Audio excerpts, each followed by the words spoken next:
Hello friends, welcome to channel. ये जो हम लोग वीडियो अभी कंटिन्यू करने जा रहे हैं, ये एपी का हमारा अर्थमेटिक प्रोग्रेशन का लेक्चर 3 है। इसमें हम लोग मेनली देखेंगे कि अगर कुछ टर्म्स का सम दे रखा हो कि 3 टर्म्स का सम इतना है, 4 टर्म्स का सम इतना है, 5 टर्म्स का सम इतना है, ठीक है। तो आप फाइंड करिए कि वो एपी कितना होगा या वो टर्म्स क्या क्या होंगे, ठीक है। या फिर वर्ड्स प्रॉब्लम आ जाता है जो हमारा अर्थमेटिक प्रोग्रेशन का, वो कैसे सॉल्व करेंगे, या दो नंबर्स के बीच का अगर अर्थमेटिक मीन पूछ ले तो कैसे सॉल्व करेंगे। ये सारे डाउट्स जो है कि आप इस वीडियो से आपको क्लियर हो जाएंगे। चलिए तो हम लोग शुरू करते हैं। सबसे पहले कुछ चीज़ें हम लोग सीख लेते हैं बेसिक कि क्या आप लेट करेंगे। अगर आपको बोल दे किसी सीरीज का कि 3 नंबर्स का सम पर्टिकुलर इतना है, तो आप वो 3 नंबर कौन से लेट करेंगे वो पहले हम लोग देख लेते हैं। पहला मैं किसके लिए बता रहा हूँ, फॉर 3 टर्म्स कह लीजिए, 3 नंबर्स कह लीजिए। अगर किसी एपी के 3 टर्म्स लेट करने हो तो क्या क्या लेट करेंगे। तो देखिए, पहले इसको लर्न करने का भी आसान तरीका बता रहा हूँ। पहले क्या लिख लीजिए, ए में क्या कर लीजिए प्लस डी, आगे वाला टर्म मिल जाएगा, और ए में से डी माइनस कर लीजिए, पीछे वाला टर्म मिल जाएगा। 1 2 3 टर्म हो गए कि नहीं। देखिए, ऐसा इसलिए मैं कह रहा हूँ लेट करने के लिए कि इनके अलावा अगर आप कुछ भी लेट करके XYZ लेट करके सॉल्व करने की कोशिश करेंगे ना, तो उसी में उलझ के रह जाएंगे और वो क्वेश्चन सॉल्व नहीं होगा। और अपने आप को जो भी समझता हो कि मैं तो लेट करके कर दूंगा, तो वो करके देखे और इस तरीके से करके देखे, दोनों में बहुत डिफरेंस है। बहुत जल्दी हो जाएगा इससे और उससे बहुत टाइम लगेगा, ठीक है। अगर आपसे कहा जाए कि 4 टर्म्स लेट करने हैं, कितने टर्म्स, 4 टर्म्स, तो 4 टर्म्स के लिए देखिए जो है पैटर्न वो बदल जाता है, ठीक है। इससे पहले मैं आपको 4 टर्म्स का बताऊं, आप जो है कि देख लीजिए 5 टर्म्स कैसे लेट करेंगे। 5 टर्म्स देखिए, 3 का और 5 का जो कॉन्सेप्ट है एक जैसा है। जैसे मतलब पहले ए लिख लिया, उसके आगे का जो कॉन्सेक्यूटिव नंबर क्या होगा, ए प्लस डी, और पीछे का क्या होगा, ए माइनस डी। 3 तो हो गए। अब इसके आगे क्या होगा, ए प्लस 2d, और इसके एक पीछे क्या होगा, a माइनस 2d। तो ये हमारा क्या हो गया, 5 टर्म्स हमारे हमने लेट कर लिए। बट जब यहाँ 4 टर्म्स का आता है तो कैसे लेट करेंगे, ठीक है। तो इसके लिए जो है कि हमें जो है कि a से शुरू नहीं करेंगे। जैसे अगर हमें शुरू करना है तो हम लोग क्या करेंगे, a minus 3d, a minus d, a plus d and a plus 3d। इस तरीके से 4 नंबर हम लोग क्या करेंगे, लेट करेंगे। a minus 3d, a minus d, a plus d and a plus 3d। चलिए हम लोग अपना नेक्स्ट जो है कि देख लेते हैं कॉन्सेप्ट अर्थमेटिक मीन का। अर्थमेटिक मीन, जैसे मैं कह रहा हूं कि अगर a और b के बीच में, ठीक है, हमने कोई क्या किया, एक टर्म इंसर्ट कर दिया a, ठीक। अब इसका जो है कि वैल्यू फाइंड करना है, तो इस a का जो वैल्यू होगा वो क्या होगा, a प्लस बी बाई 2 होगा। यही हमारा क्या अर्थमेटिक मीन कहलाता है। ये हमारा क्या कहलाता है, अर्थमेटिक मीन कहलाता है, ठीक है। इसका कॉन्सेप्ट मैं ऑलरेडी लेक्चर 1 में भी दे दिया है मैंने, तो वहां से भी आप इसको जो है कि देख सकते हैं। जैसे मान लीजिए अगर हमसे पूछ दे कोई दो नंबर से, मान लीजिए 5 और 7, इनके बीच में क्या करिए, इनके बीच का कोई अर्थमेटिक मीन बताइए, ठीक। तो इसको मान लीजिए हमने क्या किया, लेट कर लिया, a है, ठीक। तो अर्थमेटिक मीन क्या होगा, 5 प्लस 7 बाई 2, कितना हो गया 12 बाई 2, इट मीन्स 6, ठीक है। बट अगर जब एक से ज्यादा हमें इंसर्ट करना हो टर्म्स तो कैसे करेंगे। चलिए, तो हम लोग जो है कि मेनली सारे कॉन्सेप्ट को पहले स्टार्टिंग में क्लियर कर लेते हैं, फिर सब पे बेस्ड जो है कि हम लोग क्वेश्चन कवर करेंगे। देखिए, ये जो हमारा है क्वेश्चन है कि insert 5 arithmetic mean between 8 and 26। 8 और 26 के बीच में अर्थमेटिक मीन, मतलब आपको क्या करना है, 5 अर्थमेटिक मीन इंसर्ट करने हैं। तो मान लीजिए मैंने A1, A2, A3, A4 और A5, ये 5 मैंने अर्थमेटिक मीन क्या किए, इंसर्ट कर दिए। अब इनकी वैल्यू भी हमें फाइंड करनी पड़ेगी, ठीक है। तो कैसे हम लोग इनकी वैल्यू पता लगाते हैं वो हम लोग देख लेते हैं, ठीक है। अब देखिए, जैसे हमारा पहला टर्म क्या हो गया, 8, ठीक। अच्छा, इस एपी में टोटल टर्म्स कितने हैं? 1 2 3 4 5 6 7 टर्म्स हो गए हैं। एक चीज आपने ध्यान दिया, T7 टर्म की वैल्यू कितनी है? 26। और हम लोग T7 का फॉर्मूला क्या जानते हैं?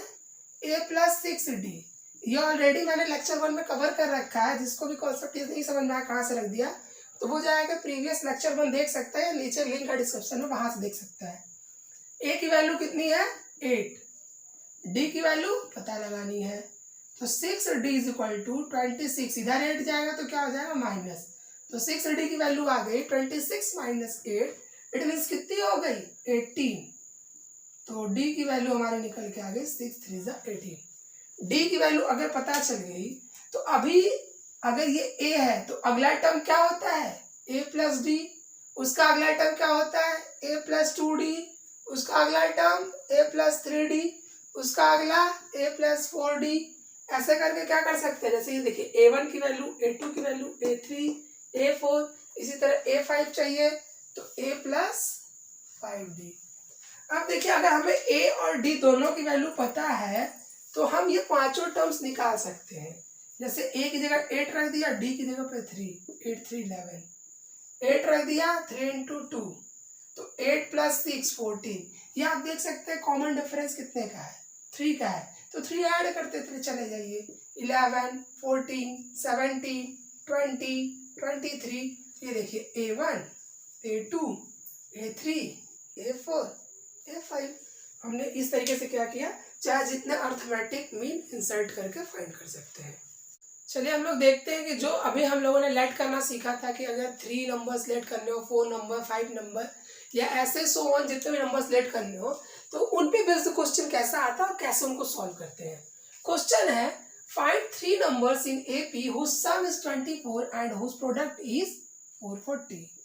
अब देखिए, बोल रहा है कि 3 नंबर्स पता करिए जो AP में है और जिनका सम क्या हो 24 हो और जिनका प्रोडक्ट क्या हो 440 हो। ओके, तो अकॉर्डिंग टू क्वेश्चन अगर हम बात करें तो सबसे पहले हमें लेट करना पड़ेगा कि let the 3 numbers in AP are. तो हमने लेट कर लिया A - D, A + D। यही 3 नंबर तो लेट करना सिखाया था 3 टर्म्स के लिए। चलिए आप ध्यान दीजिए, बोल रहा है कि इनका सम, तो चलिए इनका सम, इन तीनों नंबर्स का सम कितना बोल रहा है? 24। किसके अकॉर्डिंग? According to question. देखिए, मैंने यहाँ पे कॉमा को इरेज करके प्लस कर दिया, आप ऐसा नहीं करेंगे, आप इसके बाद इस स्टेप को ही फॉलो करेंगे। ठीक है, D से D कट गया, 1 2 3 A = 24। इट मीन्स A = क्या? 3 8 24। A की वैल्यू क्या आ गई? 8। ठीक है, इसीलिए अब देखिए, अब आपको समझ में आ रहा है क्यों हम लोग ऐसे टर्म्स को लेट करते हैं। यहां से इजीली हमें क्या हुआ? A की वैल्यू पता चल गई। अब अगला क्या टर्म है, क्या कंडीशन है? बोला कि इन तीनों नंबर्स का मतलब A - D का, A का और A + D का जो प्रोडक्ट है वो कितना है? 440 है। ठीक, हमें A की वैल्यू तो ऑलरेडी पता चल गई है, बस D की वैल्यू पता लगानी है। तो जहां जहां A की वैल्यू है वहां रख देते हैं 8 - D × 8 8 + D = 440। अगर हम लोग इसको 8 से कट करें तो कितना हो जाएगा? 8 5 = 40, 8 5 = 40।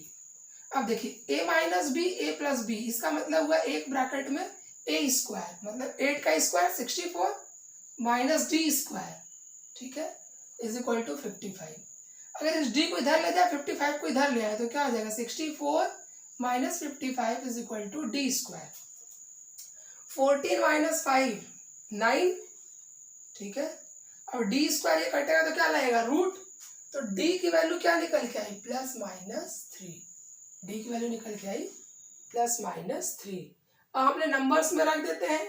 ठीक है, A की वैल्यू कितनी है? 8 है, तो A - D ना, A - D, पहला तो यही टर्म है, तो A की वैल्यू तो 8 है और D की वैल्यू हमने निकाली है +-3। अगर मैं एक बार पॉजिटिव लूँ तो क्या बनेगा? 8 - 3 5। ठीक है, कॉमन डिफरेंस 3 का ऐड करते जाना है, तो 5 3 8 8 3 11, ये 3 टर्म्स बनेंगे। लेकिन अगर मैं नेगेटिव लेता हूँ तो माइनस माइनस क्या हो जाएगा? प्लस, तो क्या हो जाएगा? 11, फिर -3 8, फिर -3 5। मतलब या तो सीरीज का जो तीनों नंबर होगा वो 5 8 11 होगा या 11 8 5 होगा। दोनों पॉसिबिलिटीज है, इसलिए दोनों आंसर सही होंगे। जिनको ये स्टेप्स क्लियर नहीं, वो सीधी सी बात है, डी की जगह पे एक बार +3 रख करके ये जो तीनों नंबर हमने लेड किए थे a - d a और +d, यहाँ पे रख के आप नंबर्स को फाइंड करेंगे तो 5 8 11 आएगा, और जब -3 रख के चेक करेंगे तो 11 8 5 आएगा। चलिए हम लोग देखते हैं हमारा नेक्स्ट स्टेप कैसा है। देखिए क्वेश्चन है कि the angles of a quadrilateral are in AP with common difference 20 degree, find its angles. देखिए एक ये हमारा क्या हो गया, ज्योमेट्री से क्वेश्चन आ गया, बट ये भी क्या बेस्ड है। बोल रहा है कि सारे एंगल्स पता करें क्वाड्रिलेटरल के, जबकि उनके बीच का कॉमन डिफरेंस कितना है 20। अब देखिए इस क्वेश्चन को कैसे करेंगे, ठीक है, जरा ध्यान दीजिए। अगर हम लेट कर लें कि क्वाड्रिलेटरल का एक angle, let one angle of quadrilateral is A degree. अगर A डिग्री का हो पहला एंगल, जैसा कि हम लोग अपने AB में लेट करते हैं, तो अगर पहला A का है तो अगला क्या होगा A + D, और D की वैल्यू कितनी है 20 डिग्री, तो क्या होगा A + 20 डिग्री। उसका अगला क्या होगा A + 2D, it means A + 40 degree. फिर उसका अगला A + 60 डिग्री, ठीक। और हम लोग जानते हैं कि किसी भी क्वाड्रिलेटरल के सभी इंटरनल एंगल का सम कितना होता है 360। 1 2 3 4 4A, 20 40 60 60 एंड 60 120। अगर 120 को उधर भेजेंगे तो क्या हो जाएगा माइनस, तो 360 - 120, तो ये कितना आ गया 0 4 240। 4 से कट कर दिया, A की वैल्यू आ गई 60 डिग्री। तो पहला एंगल कितने का हो गया 60 डिग्री का। 60 + 20 80 डिग्री, 80 + 40 सॉरी 60 + 40 100 डिग्री, 60 + 60 120 डिग्री। अब सबको सम करके देखते हैं 360 आ रहा है कि नहीं। 8 6 140 एंड 100 240 एंड 120 360, मतलब हमारा आंसर सही है। चलिए हम लोग देखते हैं, तो चलिए हम लोग देखते हैं कि हमारा नेक्स्ट स्टेप क्या है। नेक्स्ट स्टेप हमारा क्वेश्चन क्या कह रहा है और कैसे हम लोग इसको सॉल्व करेंगे। क्वेश्चन है कि a sum of ₹700 is to be paid to give 7 cash prizes to the students of our school for their overall academic performance. If the cost of each prize is 20 rupees less than its preceding price, find the value of each of the prizes. देखिए statement problem जो word problem AP का है वो ऐसे ही बनता है। अब देखिए ये कैसी सीरीज है, नेगेटिव है, 20-20 रुपए कम करके देना है, ठीक है। आप इसको चाहे जैसा भी समझ लीजिए, 20-20 रुपए क्या करना है कम करके बिल्कुल 7 लोगों को देना है, ठीक। और पैसे सिर्फ आपको खर्च करने हैं 700, ये हमारा कंडीशन है। तो चलिए मान लेते हैं कि जो हमारा सबसे पहला स्टूडेंट होगा जिसके अकेडमिक परफॉर्मेंस के लिए उसको प्राइज मिलेगी, मान लेते हैं उसको X रुपीज मिलता है, तो उसके आगे वाले को कितना मिलेगा 20 रुपया अधिक मिलेगा। फिर उसके आगे वाले को इससे 20 रुपया अधिक मिलेगा, फिर उसके आगे वाले को इससे 20 रुपया अधिक, फिर उसके आगे वाले को इससे भी अधिक। देखिए तो ऐसे करके, और इसके आगे वाले को कितना मिलेगा फिर 20 रुपीज मोर। अब यहां से उल्टा देखते हैं तो इसको 20 रुपया लेस, 20 रुपया लेस, 20 रुपया लेस, 20 रुपया लेस एंड 20 रुपया लेस, सबको क्या 20-20 रुपए कम मिले हैं। तो टोटल हमारे हो गए 1 2 3 4 5 6, कितने पर्सन हो गए 1 2 3 4 5 6 एंड एक हमारा ये 7% का हमने क्या कर लिया प्राइस डिस्ट्रीब्यूशन कर लिया। अब इन सभी प्राइजेस को अगर हम आपस में जोड़ लेते हैं तो वो कितना आना चाहिए 700 के इक्वल आना चाहिए। मतलब x तो कितनी बार हो गया 7x। अब देखिए 40 60 100, 20 80 100 एंड ये 100 300 एंड 120 420 इक्वल्स टू 700। देखिए मैंने एक स्टेप जो है कि ओवरऑल आपका क्या कर दिया आगे लेकर चला गया। इन सबको ऐड करना और किसके इक्वल करना है इन सबको ऐड करने के बाद 700 का ही तो इक्वल आना चाहिए, 700 रुपये में तो बांटना है। तो अब देखिए ये 420 को इधर भेजिए, 700 minus 420, it mean 7x equal to 700 minus 420, 0 0, 10 में से 2 गया 8, 6 में से 4 2, 7 से कट किया, 7 4 जा 28, मतलब लास्ट वाले बच्चे को मिलेगा 40 रुपीज। कितना मिलेगा? 40 रुपीज। ठीक, लास्ट वाले बच्चे को मिल गया 40 रुपीज। फिर उसके बाद वाले को 40 प्लस 20 60 रुपीज। फिर उसके बाद वाले को, ठीक है, तो 20-20 रुपये ऐड करते जाना है। 80, फिर 100, फिर 120, फिर 140, फिर 160। ठीक है, कितने पर्सन हुए? 1 2 3 4 5 6 एंड 7। ठीक है, तो सबसे जो है कि जो फर्स्ट प्राइस जो फर्स्ट प्लेस पे आएगा उसको 160, सेकंड को 140, थर्ड को 120, फोर्थ को 100, फिफ्थ को 80, सिक्स्थ को 60 एंड सेवेंथ बच्चे को 40 रुपीज। ये क्या हो गया? 700 का डिस्ट्रीब्यूशन हो गया, जबकि हर एक बच्चे को जो भी हमारा प्रेसिडिंग बच्चा है उस पर 20 रुपीज लेस मिल रहा है। तो चलिए हम लोग देखते हैं कि नेक्स्ट क्वेश्चन क्या कह रहा है। नेक्स्ट क्वेश्चन है कि an article can be bought by paying 28,000 at once or by making 12 monthly instalments. क्या कह रहा है कि कोई भी एक आर्टिकल है, अगर एक बार आप पैसा देकर खरीदते हैं तो 28,000 रुपीज लगेंगे। और दूसरा ऑप्शन है कि आप 12 मंथ के इंस्टॉलमेंट्स बना सकते हैं, जैसा कि आजकल चल भी रहा है, लोग इंस्टॉलमेंट में EMI पे भी ले रहे हैं। ठीक है, तो वैसे ही क्वेश्चन ये भी है कुछ हमारा जो है कि लाइफ से जुड़ा हुआ। If the first instalment paid is 3000, पहला इंस्टॉलमेंट, अगर आप 12th मंथ का इंस्टॉलमेंट बनवाते हैं तो पहले मंथ का इंस्टॉलमेंट कितना आता है? 3000 and every other instalment is 100 less. अगला इंस्टॉलमेंट महीने का, एक महीने के बाद 100 रुपीज कम हो जाएगा, मतलब पहले महीने में 3000 भरा, अगले महीने में 2900, अगले महीने में, तो इस तरीके से 100 रुपये घटता चला जा रहा है। तो क्या क्या पता लगाना है? Than the previous one, okay? Then find amount of installment paid in 9th month. 9th month में कितना पैसा दिया? Total amount paid in the installment scheme. और इंस्टॉलमेंट स्कीम में टोटल कितना पैसा पे करना होगा। देखिए इंस्टॉलमेंट में लेने पे और ऐसे लेने पे क्या होता है, प्राइस में कुछ डिफरेंस आता है। तो वही पूछ रहा है कि इंस्टॉलमेंट वाले केस में स्कीम में कितना पैसा पे करना है। चलिए तो इसको हम लोग सॉल्व करते हैं। तो पहले देखते हैं क्या क्या गिवन है। एक चीज तो गिवन है आपको n, कितना है? 12, क्योंकि 12 इंस्टॉलमेंट ही तो होंगे 12 मंथ के। आपको गिवन है a 3000, आपको गिवन है d 100, और ये 100 क्या नेगेटिव है, 100 रुपए कम हो रहा है, तो d को पॉजिटिव ना लिख के नेगेटिव लिख लीजिए। d क्या है? -100 है, क्योंकि 100 रुपए क्या हो रहे हैं?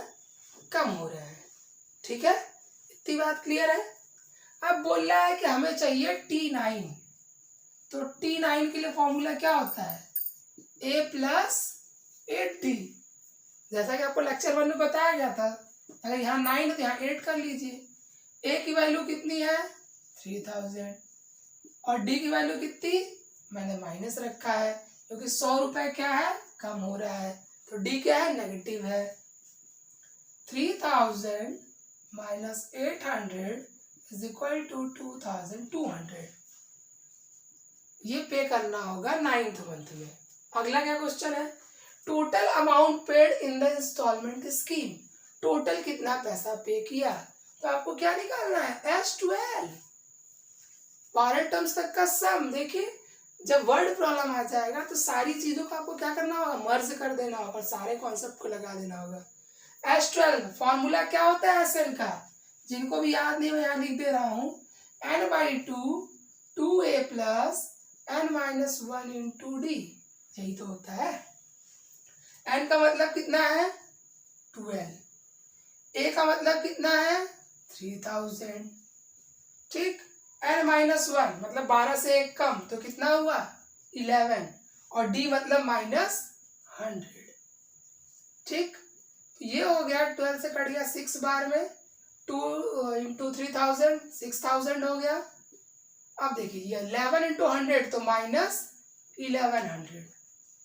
अब 6000 में से 1100 कम कर दिए, तो अगर सीधे 1000 कम करते 5000, 100 कम कर देंगे तो 4900 मल्टीप्लाई कर लेते हैं। 9 6 जा 54, कैरी 5, 6 4 जा 24 एंड 5 29, 29,400। अगर एक बार में पैसा पे करके लेंगे तो 28,000 का मिलेगा वही आर्टिकल, अगर EMI पे लेते हैं तो 29,400 का मिलेगा। तो आपको कैसी लगी वीडियो? अगर वीडियो आपको अच्छी लगी तो लाइक कर दीजिए, अपने फ्रेंड्स को शेयर कर दीजिए और चैनल को सब्सक्राइब भी कर लीजिए अगर सब्सक्राइब नहीं किया है तो। ज़्यादा से ज़्यादा वीडियो को शेयर करिए। Thank you. अगर आपको AP पे और भी जो है कि वीडियोस चाहिए तो हमें कमेंट करके बता सकते हैं, और मैं कहूँगा कि आप AP पे ज़्यादा से ज़्यादा क्वेश्चन प्रैक्टिस करिए ताकि आपकी समझ और स्ट्रांग हो सके। तो चलिए हम लोग देखते हैं जो हमारा जो सबसे इम्पोर्टेंट क्वेश्चन है, जिसको जो है कि आप लोग बार बार हर ईयर आपको ये क्वेश्चन बताया जाता है बच्चों को, बट ये क्वेश्चन जो है कि हमेशा उनकी डिफिकल्टी बनी रहती है। तो इस क्वेश्चन को चलिए जो है कि रीड करते हैं और देखते हैं ये क्वेश्चन क्या है। बहुत सारे बच्चे इस क्वेश्चन को खोजते भी हैं, बट ये इसीलिए थोड़ा जो है कि हम लोग लास्ट में रखे ताकि जब हम लोग ईजी वे समझ जाए तब फिर इस पर हम लोग बात करें। ये क्वेश्चन अभी कुछ है नहीं, है बहुत ईजी। पहले रीड करेंगे क्योंकि इसमें रीडिंग स्किल ही आपकी डिपेंड करती है इस क्वेश्चन को समझ बनाने में। क्वेश्चन है कि in a school student decided to plant trees in and around, ठीक है, the school to reduce air pollution. क्या है, किसी स्कूल में बच्चों ने डिसाइड करा कि वो प्लांटिंग करेंगे अपने स्कूल के अंदर और चारों तरफ। क्यों करेंगे? एयर पोल्यूशन रिड्यूस करने के लिए। और मैं भी एक मैसेज देना चाहूँगा कि आप लोग भी ज़्यादा से ज़्यादा जो है कि प्लांटिंग करिए, ठीक है, ताकि जो है कि हमारा इन्वायरमेंट क्या रहे, क्लीन रहे और एयर पोल्यूशन रिड्यूस हो सके। It was decided that the number of trees that each section of each class will plant will be 5 times of the class to which the respective section belongs. If there are 1 to 10 classes in the school and each class has 3 sections, find how many trees were planted by the students. इस question को जितनी बार read करेंगे ना तब जाके समझ में आएगा। और यहाँ से मैं आपको ये भी सजेस्ट करना चाहूँगा कि बोर्ड में ऐसे क्वेश्चंस को कम से कम 2 से 3 बार जरूर पढ़ना चाहिए। एक बार पढ़ के कभी नहीं लगाना चाहिए, मिनिमम 2 बार 3 बार जरूर पढ़ना चाहिए। इसको जो है कि आप बिल्कुल एकदम नोट कर लीजिए। ये छोटी छोटी बातें जो है आपको बोर्ड में नंबर स्कोर करने के लिए क्या होती हैं, फायदा होती है कि हाँ, और ये सारी चीज़ें आप जब शुरू से अपनाते हैं तब एट लास्ट मोमेंट वो आपको काम देती है। ये नहीं कि अभी तो ऐसे कर लिया बोर्ड में कर लूंगा, तो वो इनहैबिट होता है, वो चीज़ें जो है कि बाद में सुधरती नहीं है। इस क्वेश्चन को मैं आपको एक्सप्लेन करता हूँ। क्या है कि एक स्कूल है, उस स्कूल में क्या है कि बच्चों को प्लांटिंग करनी है ट्रीज की, बट कंडीशन यहाँ पे जो डिसाइड हुआ, और पहले तो बोल रखा है कि जो वहाँ पे क्लासेस है 1 to 10 क्लासेस है, ठीक है, 1 से लेके 10 तक के 10 क्लासेस है, 1 to 10, ओके। बोल रहा है कि हर एक क्लास में 3 सेक्शन है, मतलब ए में भी क्या है 3 सेक्शन है, ठीक, या 2 में भी 3 सेक्शन है, ओके, मतलब हर एक क्लास में 3 सेक्शन है। अब डिसाइड ये हुआ कि जो भी क्लास होगी वो अपने क्लास नंबर का 5 गुना, अपने क्लास नंबर का 5 गुना ट्री प्लांट करेगी और हर एक सेक्शन करेगा। मतलब अगर मैं बात करूं क्लास 1 की, तो क्लास 1 का पहला सेक्शन कितना करेगा, 5 प्लांट्स। बी कितना करेगा, 5 प्लांट्स, क्योंकि जो भी क्लास का नंबर होगा उसका 5 टाइम्स प्लांटिंग करना है और हर एक सेक्शन को करना है, ठीक। अगला सेक्शन भी कितना करेगा, 5 प्लांट्स, मतलब क्लास 1 ने टोटल प्लांटिंग की 15। इसी तरह क्लास 2 कितना करेगा, अपने क्लास नंबर का 5 टाइम्स, मतलब 10 प्लांट करेगा। कौन, सेक्शन ए। फिर सेक्शन बी भी 10 प्लांट लगाएगा, सेक्शन सी भी 10 प्लांट लगाएगा, तो कितना हो गया, 30 प्लांट। अगर इसी तरह बात करें क्लास 3 के लिए, तो वो भी कितना करेगा, 5 टाइम्स, मतलब section A 15 plant, section B 15 plant, section C 15 plant, overall 45 plant. अब यहाँ देखिए एक तरीके से हमने क्या बनाई, एक सीरीज बना ली है, 15, 30, 45 एंड सो ऑन, ठीक है। तो इससे हमें एक वैल्यू निकल के आई हमारे इस सीक्वेंस की कि हमारा फर्स्ट टर्म क्या है 15, कॉमन डिफरेंस कितना है 15, T2 माइनस T1। और अप टू कितने टर्म्स तक, मतलब कितने क्लास तक, 10 क्लास तक हमें करना है, तो n की वैल्यू कितनी होगी 10। अब हमें पता लगाना है कि 1 से लेकर 10 क्लास तक के बच्चों ने कितना प्लांट क्या किया, पूरा ओवरऑल लगाया। तो अब ऐसे तो आप निकालने बैठेंगे नहीं, एक बार सीक्वेंस बन गया तो हम लोग क्या करेंगे, अपना सम का फॉर्मूला लगा देंगे। Sn इज इक्वल टू क्या होता है, n/2 2a plus n minus 1 into D. ठीक है, अब देखिए Sn का मतलब कि H10 और n की जगह कितना रखना है 10 और a की जगह पे कितना रखना है 15। तो ये 10 माइनस 1 मतलब 9, d मतलब 15। कितना आ गया 10 डिवाइडेड बाई 2 5 आ गया। ब्रैकेट में 2 और 15 30 और 9 इंटू 15 तो कितना आ जाएगा 135। ऐड कर लीजिए 5 इंटू 165, पूरा मल्टीप्लाई कर लेंगे तो कितना आ जाएगा, तो ये हमारा हो गया 5 5 जा 25 एंड 2 65 जा 80 एंड 2 825 प्लांट। तो टोटल क्लास 1 to 10 का हर एक सेक्शन मिल के उस स्कूल में कितनी प्लांटिंग करेगा, 825 प्लांट्स लगाने पड़ेंगे।